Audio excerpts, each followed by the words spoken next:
오늘 하나님께서 우리에게 주시는 하나님의 말씀은 로마서 12장 1절, 2절 말씀입니다.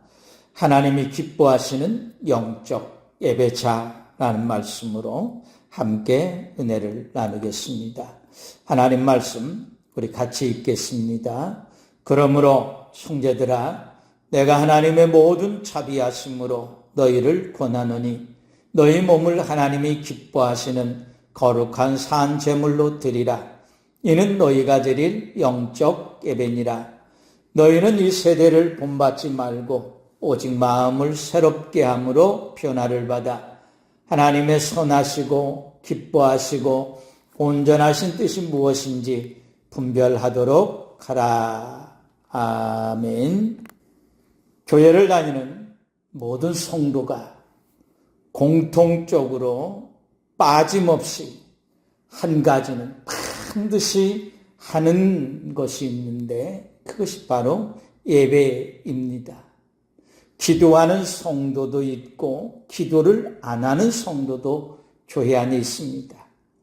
교회 봉사하는 성도도 있고 교회 봉사를 안 하는 성도도 교회 안에 있습니다. 성경을 읽는 성도도 있고 성경을 읽지 않는 성도도 있습니다. 그런데 교회 다니는 사람치고 예배를 드리지 않은 성도는 없습니다.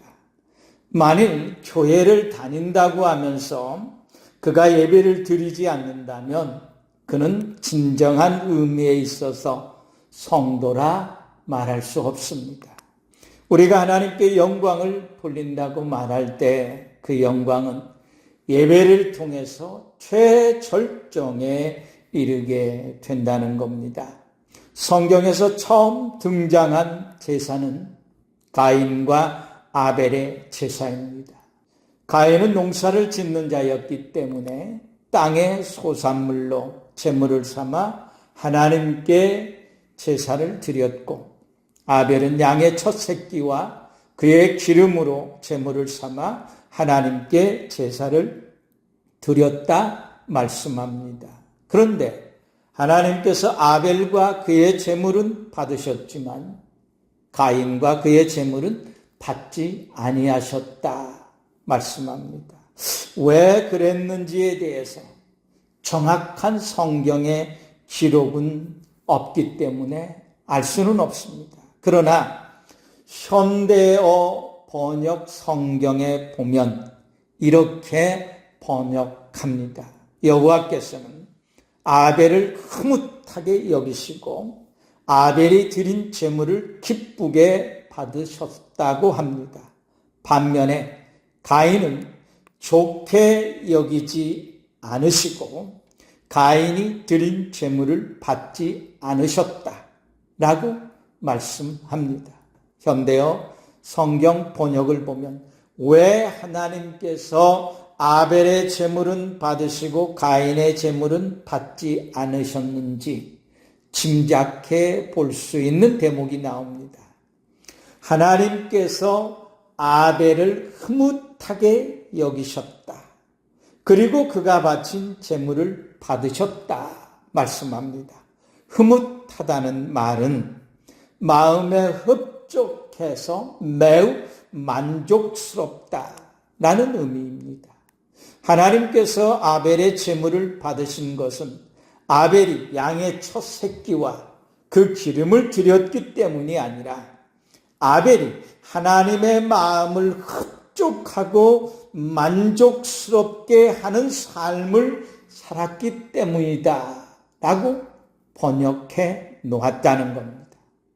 그리고 가인의 제물을 받지 않으신 이유에 대해서는 하나님께서 좋게 여기지 않는 삶을 가인이 살았기 때문이다 라고 말씀합니다.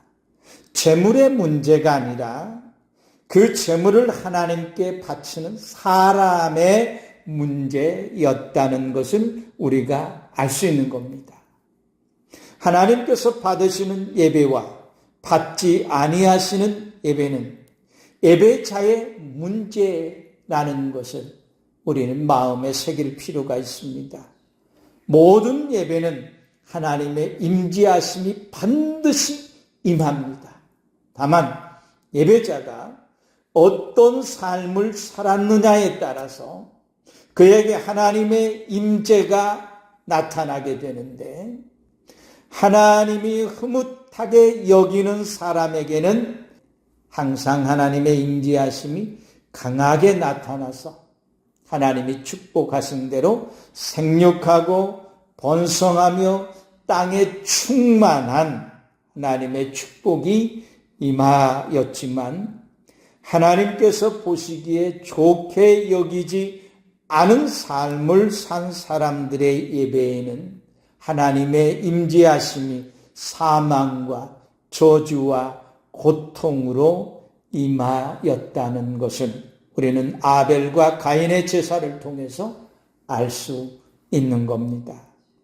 바울은 누구보다 하나님의 임재하심을 사모했고 목말라 하고 있었다는 것을 우리는 그가 사역을 하는 것을 보면 알 수가 있습니다.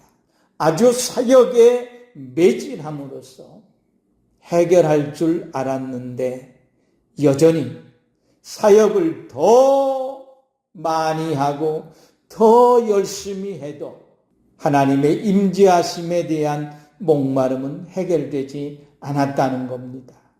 바울이 목마름을 해결받은 것은 다메섹 도상에서 부활하신 예수님을 만남으로 해결이 되었다는 겁니다. 바울이 선교와 전도에 목숨을 걸 정도로 몰부를 가리지 않고 선교와 전도에 힘쓴 건 사실이지만, 그가 하나님의 임재하심을 경험했던 것은 예배를 통해서 나타난다는 것을 깨닫게 되었다는 겁니다. 그래서 바울은 교회를 세웠습니다.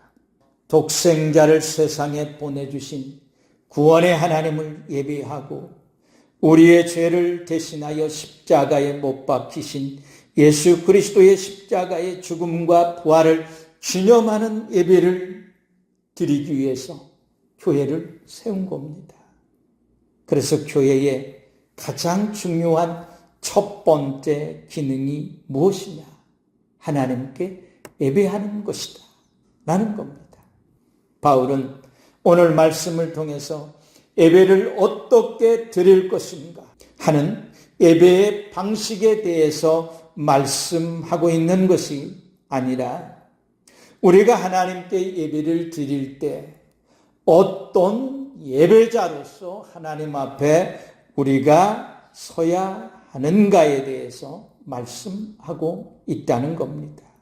그런데도 예배자가 아닌 자꾸만 예배 방식의 문제로 접근을 하다 보니까 예배를 드리는데 하나님이 기뻐하시는 예배가 되지 못하고, 예배를 통해서 하나님께 드리는 찬양과 감사와 제물이 하나님께 드려지지 못하는 예배가 되고 있다는 사실입니다. 바울은 하나님께서 마음에 흡족하여 매우 만족스러워하는 예배자가 되기 위해서 우리가 어떤 삶을 살아야 하는지에 대해서 말씀을 하고 있습니다. 첫째는 우리의 몸을 하나님이 기뻐하시는 거룩한 산 제물로 드리는 예배자가 되라 말씀합니다. 너희 몸을 하나님이 기뻐하시는 거룩한 산 제물로 드리라 말씀했습니다. 하나님께서 아벨을 흐뭇하게 여기시고 아벨이 드린 양의 첫 새끼와 그 기름을 받으셨다고 했습니다.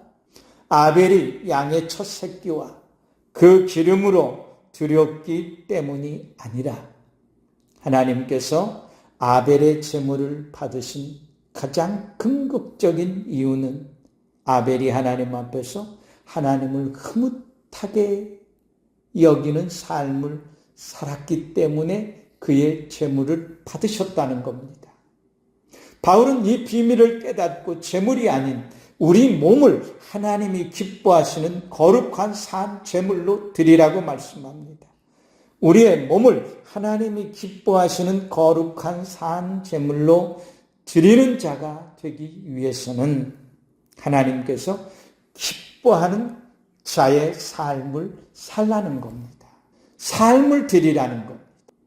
그러면 하나님께서 흐뭇하게 여기시는 자가 되기 위해서 우리가 어떤 삶을 살아야 할까요? 바울은 육신에 있는 자들은 하나님을 기쁘시게 할 수 없다 말씀합니다. 그래서 성도들에게 과연 여러분이 어떤 생활을 해야 하나님이 기뻐하실지 생각해 보고 주님께 합당하게 행하여 범사에 주님을 기쁘시게 하는 삶을 살라고 말씀합니다. 사람을 기쁘시게 하기보다는 오직 우리의 마음을 감찰하시는 하나님을 기쁘시게 하는 일에 더욱 힘쓰라 말씀합니다. 그러면서 바울은 자신도 육체를 가지고 세상에 살든지 육체를 떠나 하늘에서 주님과 함께 살든지 항상 주님을 기쁘시게 해드리는 것을 자신의 삶의 목표로 삼고 산다 고백합니다. 이러한 마음가짐으로 그리스도를 주님으로 모시고 살 때 하나님께서 우리를 기쁘시게 여기실 뿐만 아니라 다른 사람들도 우리를 인정하게 하실 것이라 말씀합니다. 다윗은 좀 더 구체적이고 실질적인 것을 말씀합니다. 시편 69편 30절 31절 말씀에 보면 내가 노래로 하나님의 이름을 찬송하며 감사함으로 하나님을 위대하시다 하리니 이것이 소 곧 뿔과 굽이 있는 황소를 드림보다 여호와를 더욱 기쁘시게 함이 될 것이라 말씀했습니다.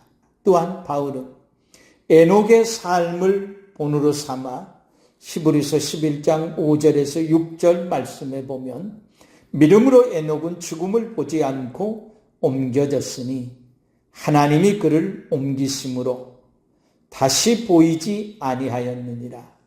그는 옮겨지기 전에 하나님을 기쁘시게 하는 자라 하는 증거를 받았느니라. 믿음이 없이는 하나님을 기쁘시게 하지 못하나니 하나님께 나아가는 자는 반드시 그가 계신 것과 또한 그가 자기를 찾는 자들에게 상 주시는 이심을 믿어야 할지니라 말씀했습니다.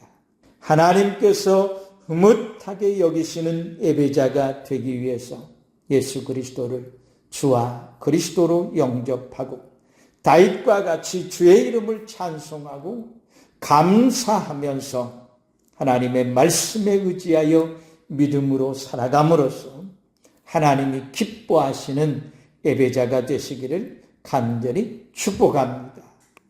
두 번째는 이 세대를 본받지 말고 오직 마음을 새롭게 하라 말씀했습니다. 너희는 이 세대를 본받지 말고 오직 마음을 새롭게 함으로 변화를 받으라 말씀합니다. 우리가 사는 이 세대는 어떤 세대입니까? 예수님은 딱 잘라 한마디로 믿음이 없고 배역한 세대다.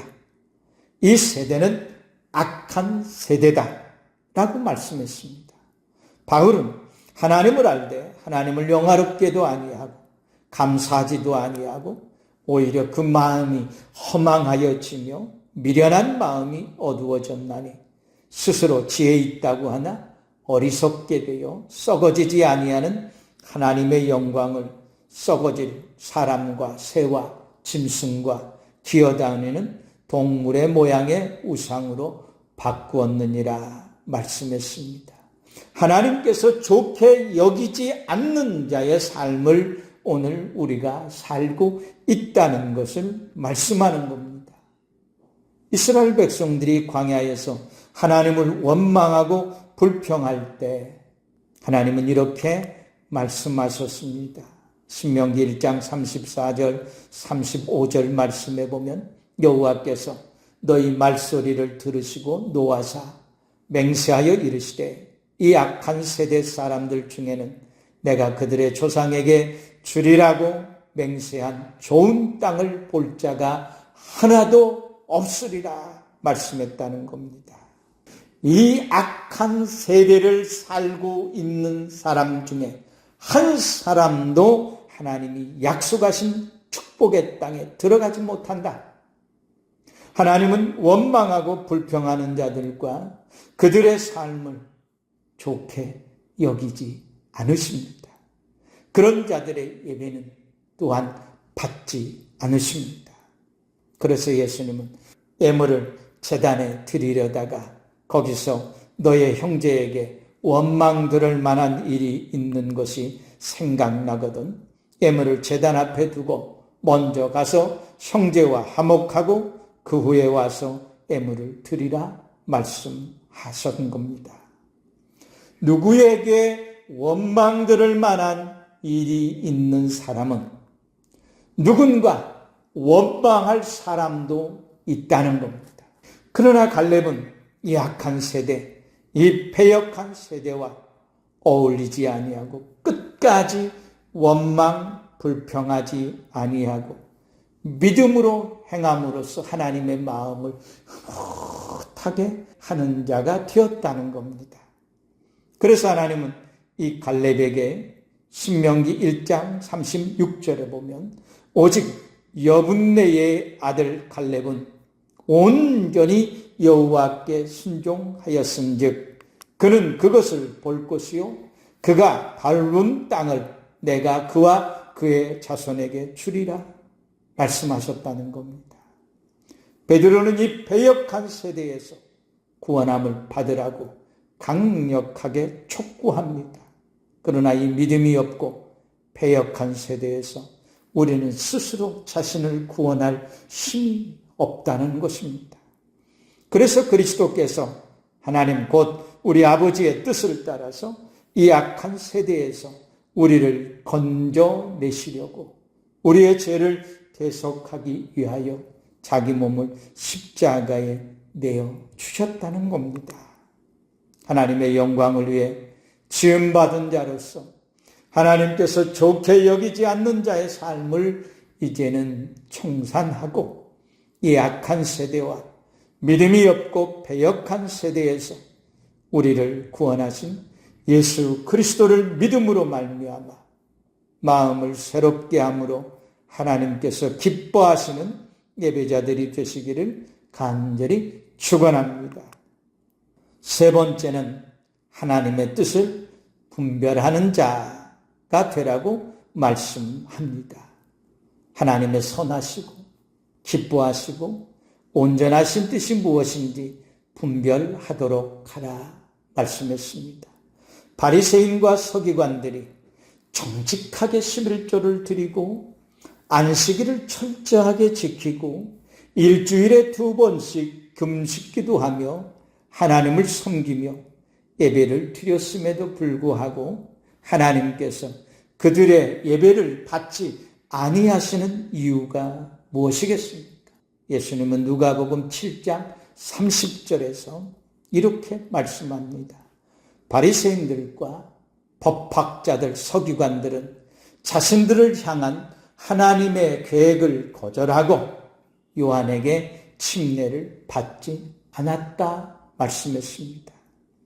하나님의 뜻을 저버린 자들은 천사의 말을 하고 산을 옮길 만한 믿음이 있을지라도 하나님께서 그들의 예배를 포함해서 그들이 하나님께 드리는 것을 하나님이 받지 아니하신다는 겁니다.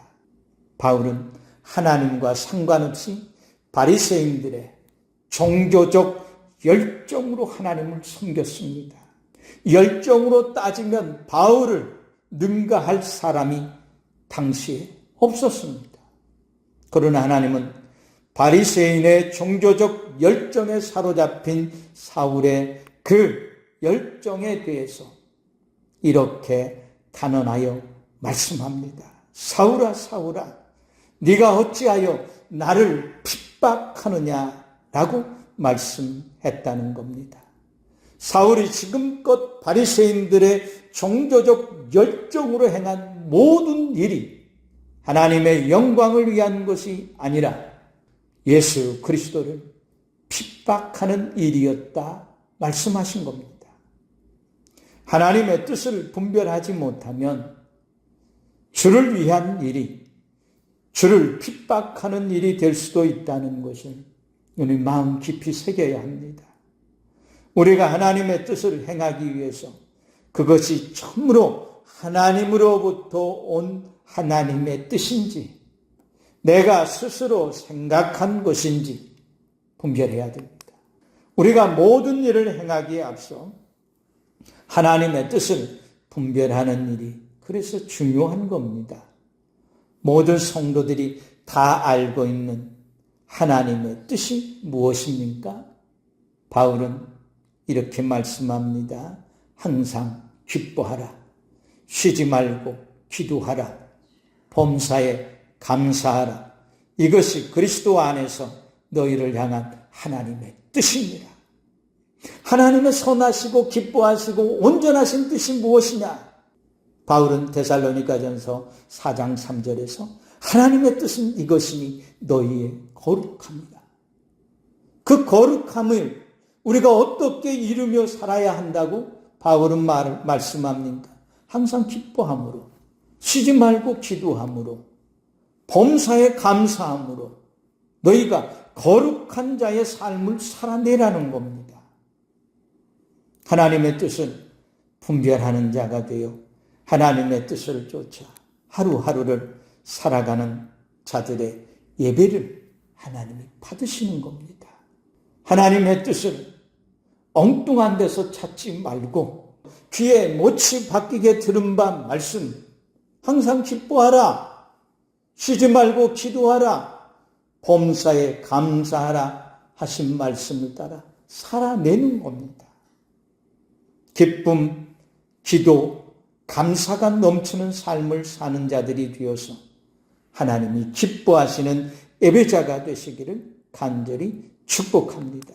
사랑하는 성도 여러분, 하나님께서 기뻐하시는 예배는 무엇을 드리느냐? 재물에 있지 아니하고 재물을 드리는 사람이 어떤 사람이냐, 어떤 예배자이냐에 달려있다는 것은 우리는 마음 깊이 새기고 하나님께서 기뻐하시는 예배자가 되는 일에 더욱 힘쓰시기를 바랍니다. 그러면 그것이 우리의 몸을 거룩한 산 제물로 드리는 영적 예배가 되어서 하나님께서 기뻐하심으로 받으실 겁니다. 믿음이 없고 배역한 세대에 속한 악한 사람들이 모이기를 피하는 어떤 사람들의 습관을 본받지 말고 어찌하든지 간에 하나님의 성전에 모이기를 심씀으로 하나님을 예배하는 자들이 되시기를 바랍니다. 하나님의 선하시고 기뻐하시고 온전하신 뜻을 분별하는 자가 되어 항상 기뻐하고 쉬지 말고 기도하며 범사에 감사하는 예배자들이 되시기를 바랍니다. 그리하면 하나님께서 흐뭇하게 여기시는 예배자가 되어 우리가 드리는 우리의 영과 혼과 마음과 몸은 물론 입술의 감사와 찬양과 기도의 열매를 하나님께서 받으시는 참 예배자가 되시기를 예수 그리스도의 이름으로 간절히 축원합니다. 아멘.